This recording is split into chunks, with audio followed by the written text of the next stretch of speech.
Hi, and welcome back to the Maybe I Can podcast. I'm your host, Debbie Weiss, and thank you so much for joining me today. I love chatting with you, and I absolutely am excited to talk to you about today's topic. Let me start with an idea, and maybe you can figure out what sprinkle it is that I'm going to talk about today. I don't know about you, but I've caught myself saying things like, maybe next year. Well, when life settles down, when I have more money, when my responsibilities aren't so overwhelming, when I'm healthier or in better shape, when I'm done with caregiving, when I know exactly what I'm doing. One day it hit me. I've spent years waiting, not for circumstances, but for permission. Permission to enjoy my life, permission to pursue my dreams, permission to stop feeling guilty, and permission to matter. I've realized that most of us are living by invisible rules, like good caregivers always put themselves last, or I shouldn't enjoy myself while someone I love is suffering. Life has to settle down before I can begin actually living again. I have to have all the answers before I take that first step. Who made these rules? I mean it. Who made them? Did someone actually tell you those things? Or have you simply repeated them to yourself for so long that they feel true? As I look back over my life, I realize there were 4 permission slips I had to learn to write for myself. Today, we're talking about a sprinkle of permission. And I love the idea of calling them permission slips. And now let's give ourselves those permission slips. So we're going to talk about 4 of them today. Permission slip number 1, I give myself permission to choose joy. Permission slip number 2, I give myself permission to keep living while life is still hard. Permission slip number 3, I give myself permission to stop waiting for perfect timing. And permission slip number 4, I give myself permission to move forward without having everything figured out. Every major turning point in my life began when I stopped waiting for someone else to say yes, and I started saying yes for myself. So, let's get started with permission slip number 1. I give myself permission to choose joy. Let's talk about maybe some rules that I already mentioned that, good caregivers just don't leave their loved ones. Or if I choose myself, I'm being selfish. That's a big one, right? Who made this rule? I mean, I certainly have felt that way my entire life. And even though I know that you've probably heard this story, it's a big one for me because it was really the turning point of my life, of this chapter of my life. It was huge. And it was when I finally gave myself permission to leave my family, even though my husband really didn't want to. I felt overwhelmed leaving him in charge of the responsibilities and my kids and what they had to do and where they had to go. I'm talking about I didn't leave them permanently. I left them for 2 or 3 nights, and I was not going to go. When did this happen? When I was turning 50, my girlfriend said, let's go away for the weekend to celebrate. You need a break. This is a big birthday, and we've got to go do this. We've never done anything like this before. And like I said, I really wanted to go, but immediately I felt so guilty leaving Gary and leaving the boys. And I was like, should I? Shouldn't I? Thank goodness I have excellent friends who really insisted and convinced me that it was okay. And so I went. And it was still to this day, I would say, the best weekend of my life. Because for decades, I had really not allowed myself, I had never given myself permission to feel joy. I was always worried about all my responsibilities and taking care of everyone and everything. And I thought, well, when life settles down, when life isn't hard, that's when I'll give myself permission. But my friends forced me to give myself permission when I turned 50. And in those couple of days away, I realized I had lost my laugh. I hadn't laughed like that since I was a kid. I was relaxed. I felt like myself again. And I mean, I started caregiving for my father when I was 17. I didn't remember who I was as a person. And after that, we started planning annual trips because the next year, my cousin turned 50. And then the next year, it was someone else. And we wound up making it an annual tradition, really, up till COVID. And since then, we've kickstarted it again. After I did it the first time and everybody survived, even though they might not have liked it, that's okay. I still felt a little guilty, but it was well worth it. Because one of the biggest myths we believe is if I feel guilty, I must be doing something wrong, right? But that's not necessarily true. Sometimes guilt simply means you're doing something different, which I was. You're breaking an old pattern, not necessarily making a bad decision. I want you to think about, where is guilt making your decisions? What joy have you convinced yourself that you don't deserve? And then, after you ask yourself those questions, I want you to say, who made that rule?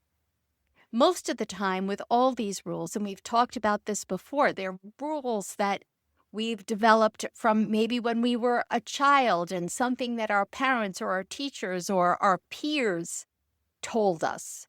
How over time, maybe we took something that society leads us to believe, but it's not necessarily true. Permission slip number 2. I give myself permission to keep living while life is still hard.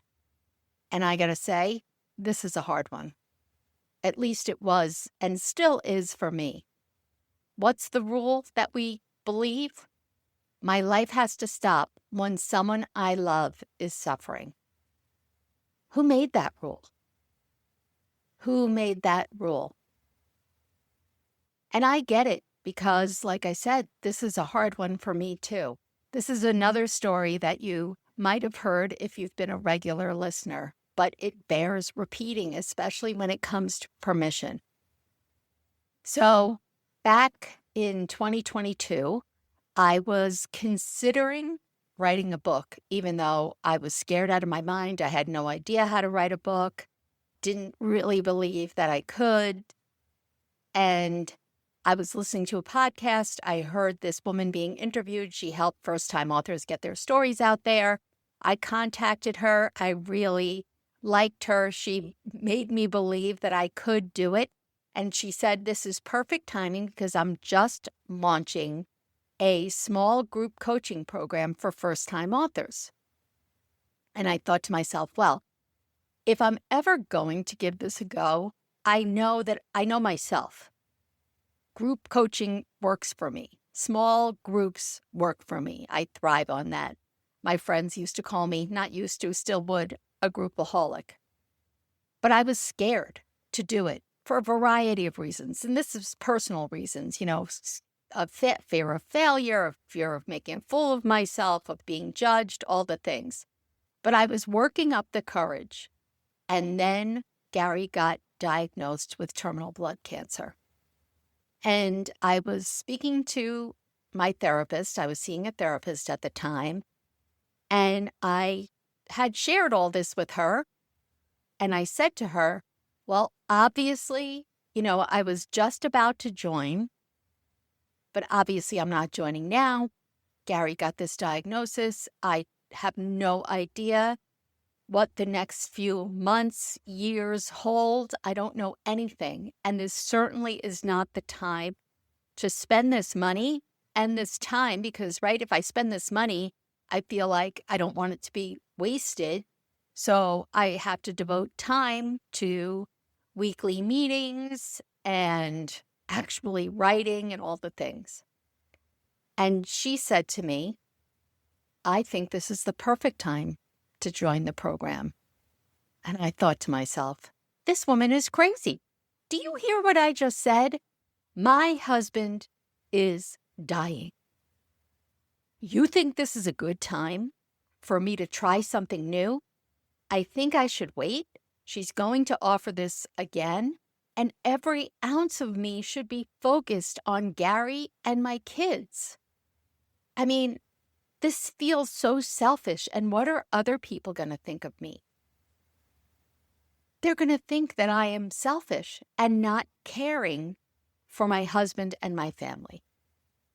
But I listened to her. And boy, was she right.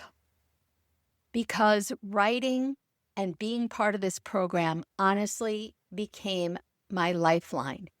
It gave me something else to focus on other than what was happening in my life, which was really hard, needless to say. It gave me a purpose. It gave me hope. It was exciting, even though it was hard. And it gave me perspective.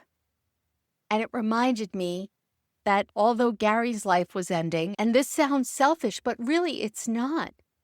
Mine wasn't. Mine was not ending. And this, more than anything else, really saved me through a difficult time because it did give me something else to focus on. And I made sure it happened because I could have joined that program. And when things got hard, they were already hard, so I guess I should say even harder, I could have quit. I could have abandoned it. But at that point, I had already discovered that by me prioritizing writing, that doesn't mean prioritizing over Gary and all of the things. But no, I prioritized when am I going to write? I'm going to write before Gary gets up in the morning. I'm going to bring my computer to the hospital. If he's in the hospital, I'm going to write while he's sleeping or he's going down for a test. And it gave me something else of my own just to focus on. One of the biggest lessons was that continuing to live my life during this time, it wasn't abandoning someone you love. I didn't abandon Gary. I was there for him. And honestly, because I was doing something for myself, it helped me show up as a better caregiver. Permission isn't choosing yourself instead of someone else, not at all. It's refusing to disappear for having you disappear while you're loving someone else and you're caring for someone else. What have you quietly put on hold? Maybe it's friendships, travel, painting, music, exercise, dreaming, whatever. Who made that rule that says those things have to wait? No one. Only you. Okay, permission slip number 3 that I want you to start giving yourself. Give yourself permission to stop waiting for perfect timing. I think this is so common, right? I'll do it when life slows down, when I have more money, when I'm healthier, when everything is easier. Who made that rule? Recently, I just got back 2 days ago from a 2-week European vacation that I took with 2 of my cousins. And logically, I had every reason not to go. I am currently suffering with neck pain that goes down my arm and back pain that goes down my leg. I most likely will need at least 1, maybe 2 surgeries. So I had this very big physical uncertainty that I was going to be able to do all the things. And then I have financial uncertainty, right? Something happened with my day job that is causing my income to most likely go down quite a bit. And I almost postponed. I looked into it to see, can I get my money back? And I could get some of it back. But then I realized that I've spent so many years waiting for everything to be just right. And life has almost never been convenient, right? It's very rarely convenient. If you wait for perfect, you can always find another reason. And here's the thing, there's a difference between wisdom, doing what maybe makes sense, and postponing your life. Sometimes we're protecting ourselves. Sometimes we're simply really postponing living. Only we know the difference. So what keeps getting moved for you to someday? What would happen if someday became now? Moving on to our last permission slip. I give myself permission to take the next step without having everything figured out. What's the rule? I need certainty before I begin. Who made that rule? Look, you know what?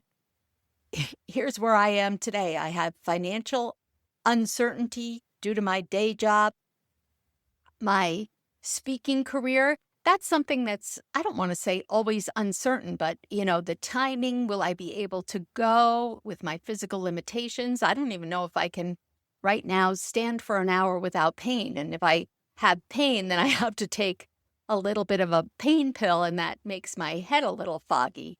I have uncertainty. Do I need to sell my house? What about my business? What about my online store? What about everything? I don't know. And all of this can cause me to freeze. It has caused me to freeze in a previous lifetime before I turned 50. Now I have a different perspective. And I don't know. I have no idea exactly how everything will turn out. But I know that I have to keep moving. Even though I don't know what everything is going to look like, that I have to keep dreaming and creating and keep taking that next step. The next step, whatever that is at this moment that I feel is right. Confidence doesn't come before action. Confidence actually grows because you take action. Every time that I forced myself to take action, it seems like things start to get a little clearer. If you take action, maybe it's telling you something. It's always going to tell you something. You either feel like it's in the right direction, or you still don't know, or you know for sure this isn't the way you want to go.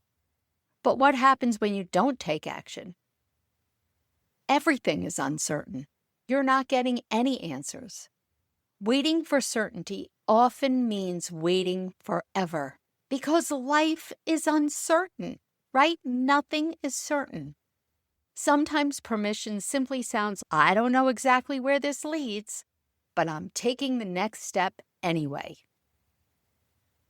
So listen, here's some things that I want you to do. This is your little sprinkle of permission practice. Whenever you catch yourself saying, I can't, fill in the blank, whatever it is that you're telling yourself you can't do, I want you to pause. Realize that you're saying, I can't, that you're telling yourself this story, right? And then ask yourself, and you have to be honest when you ask yourself, what am I telling myself I'm not allowed to do? And then say, who made that rule? Is this a fact? Or is it just a belief? Is this rule protecting me or limiting me? What would I do if I gave myself permission? I want you to think about, where have I been waiting? What invisible rule has been running my life? Where has guilt been making my decisions? And what permission slip do I most need to write for myself today? Write yourself one permission slip. Finish this sentence. Today, I give myself permission to ... Then, take one tiny action. Not tomorrow. Take that one tiny action today. Because trust me, I know what happens if you don't do it today. It's going to slip out of your mind. Other things are going to rush in. Whatever you're doing, if you're driving, when you stop, take that one tiny action today. When I look back over my life, I realize none of the moments that changed me happened because someone else gave me permission. No one told me it was okay to take that first girls' trip. No one told me it was okay, except for my therapist, to keep writing or to start writing while Gary was dying. No one told me it was okay to take a vacation when my body hurt and my financial future felt uncertain. If I had waited for someone else to tell me it was okay, I might still be waiting. Life isn't something that we begin after caregiving, after grief, after retirement, or after certainty. Life is happening right now. It's happening right now. And we get to give ourselves permission. Maybe the life you've been waiting for doesn't require better circumstances. Maybe it simply requires one small, courageous decision to give yourself permission. Now, I want to remind you, if you go to my website, debbier.weiss.com, under free resources, I have 4 different free resources, and maybe this will help you in giving yourself permission. One is the types of self-care for caregivers, although it really is self-care for anyone and everyone, even if you currently are not a caregiver. The 5-minute caregiver reset. The Kickstart Change workbook to help kickstart change in your life. And the Small Shift Starter Guide. So go to debbierweiss.com under free resources and check them out. They're there for you. Give yourself permission.